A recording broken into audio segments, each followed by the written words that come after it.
The Business Report brought to you with the compliments of CIBC First Caribbean. Banking that fits your life. In business tonight, 60% of prospective entrepreneurs seek funding with incomplete financial records, or in some cases, no records at all. Many of them also have good business ideas but are resistant to help in executing their plans. Now, these were some of the reasons advanced during CBC TV8's program, The People's Business, as they examined the topic facilitating entrepreneurship. Our Lisa Broom has more. Over the years, there's been the contention that many good business ideas have not come to fruition because of difficulties in sourcing funding from banks and other financial institutions. But a group of lenders says organizations like theirs do not go out of their way to make life difficult for small business people. Fund Access is one of those institutions. Manager of Credit and Project Development, Michael Callender, says since its inception, Fund Access has provided about $66 million to nearly 1,600 entrepreneurs and as much as $50,000 without a business plan. He says a major challenge is that entrepreneurs often do not provide requested information and basic record keeping is frequently non-existent. At the end of the day, what persons don't realize is that a loan is a financial undertaking. Correct. You can have a very good idea. You could be a very nice person, you can have all the attributes, but your business might not be able to sustain you or sustain family, etc. And without the financial information, we cannot then make a proper business assessment. Furthermore, and what is even a bigger challenge, sometimes the financial information that is presented is erroneous. Paul Waith, the Barbados Investment and Development Corporation's Export and Business Development Manager, agrees, adding that prospective borrowers do not quantify various aspects of the business. You need to know what your product is. Sometimes people might think that, oh, everybody's selling barbecue pigtails, I'll sell it.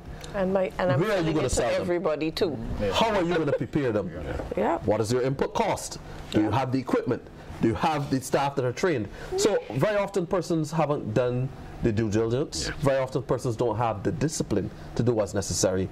And the acting manager of Youth Entrepreneurship Scheme, Ryan Mosley, says startups seldom think beyond funding. You may have a great business, but how you develop the business, and a lot was spoken about keeping records. We provide the training so that persons, we don't want to make each entrepreneur an accountant, but we want them to appreciate the fact that keeping records is a critical aspect of a business, because even if you receive a loan, you still must maintain your records to ensure that the lending agency is fully aware of what you are doing with the business. General Manager of the Barbados Youth Business Trust, Cardell Ferguson, was also one of the panelists.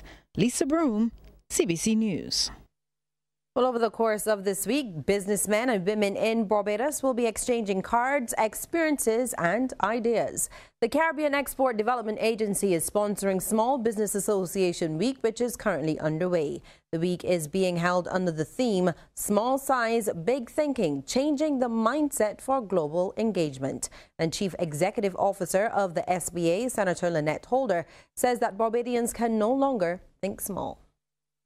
During Small Business Week 2019, we are seeking to galvanize national attention and focus on the need for global engagement. And to so do, we need to think beyond our limited space and size.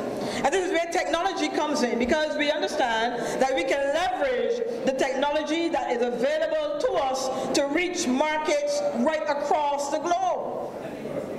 So moving towards being a smart city in Bridgetown is not just to provide Wi-Fi connection to the tourists as they come off the cruise ships, but it is also to be able to help our MSMEs to build capacity that they can engage the world.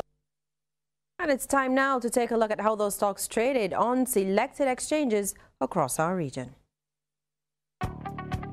In Jamaica, Wigton Windfarm Limited ordinary shares was the volume leader with 35,560,072 units. In Trinidad and Tobago, First Caribbean International Bank was the volume leader with 200,500 shares changing hands, all for a value of $1,673,696.24. And here in Barbados, Sagicor Financial Corporation Limited was the sole security trading 20,000 shares at $2.95 each. Finding your business with the kind compliments of the Barbados Workers Union Cooperative Credit Union Limited, who remind you that you are better with us. On this edition of Minding Your Business, it's a tough life, little piggy, from Piglet to South. Coming up, Port City.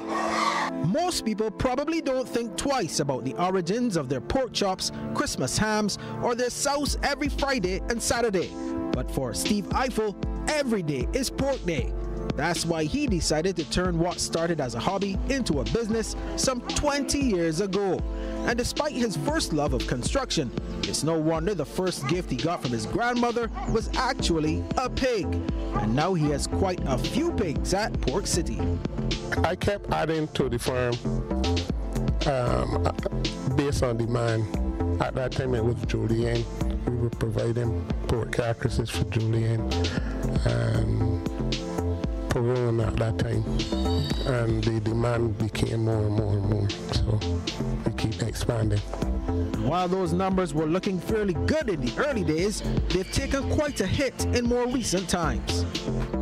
At one stage, we were supplying about 5 different at the supermarkets, processing companies and so on.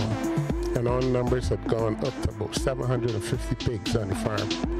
That's down now to about 400. And he says more people have been getting involved in the pig industry in recent years. And that, along with an increase in imported pork, are some of the factors impacting the industry. He says some other challenges are also on the horizon. And there's a pending increase of feed because of the corn, soya increases. I understand the feed increase will probably be in a month or two. Now, recognizing that costs are often being impacted, the businessman says it's one of the reasons why they've put a comprehensive water tank system in place to reduce the need to use a potable water from the mains, which is mainly used for feeding the pigs. We store in excess of 30,000 gallons just for washing. And as you can see, these are some of the storage tanks here, which helps to reduce the tremendous water bill. So 30,000 gallons can last probably about 2 weeks, 3 weeks. So it was my first time on a pig farm in a very long time, since my grandmother's backyard actually. Steve says one of the things his farm prides itself on is hygiene. So after getting the proper covering for my footwear, it was down to work.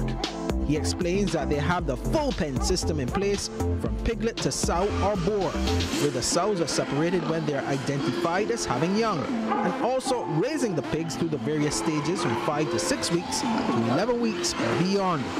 During my outing at the farm, I went around checking some of the pigs with Steve and eventually got to help washing down some of the pens. Truly never a dull moment on the farm. Oh, and then this happened.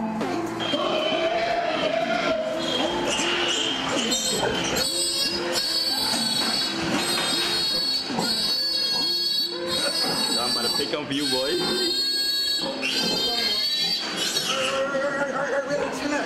Relax.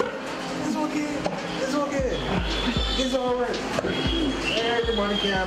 It was really just a sobering reminder to me that in life, you just have to know when to stay in your lane. Thanks for the life lesson, little piggy. Meanwhile, Steve is committed to producing high-quality pork for market, and part of that involves another key function of the farm. We do breeding here as well. At times we bring in seamen from out of the United States to enhance the stock that we have. And in doing so, we also assist some of the farmers that don't have the capacity to breed on that scale. And going forward, he says he's still hopeful the challenges facing the industry will be overcome. Well, we're holding strain right now, and it's probably on a decline. So if there's an ease with the importation of the pork, then we would increase our capacity here. Now, if you'd like to get in contact with Steve Eiffel on Pork City and Welchman Hall, St. Thomas, just give him a call at 231-3387. To market, to buy a fresh pig. Thanks to Steve Eiffel of Pork City. This has been Minding Your Business. Do have a good night. Minding Your Business, with the kind compliments of the Barbados Workers Union Cooperative Credit Union Limited, who remind you that you are better with us.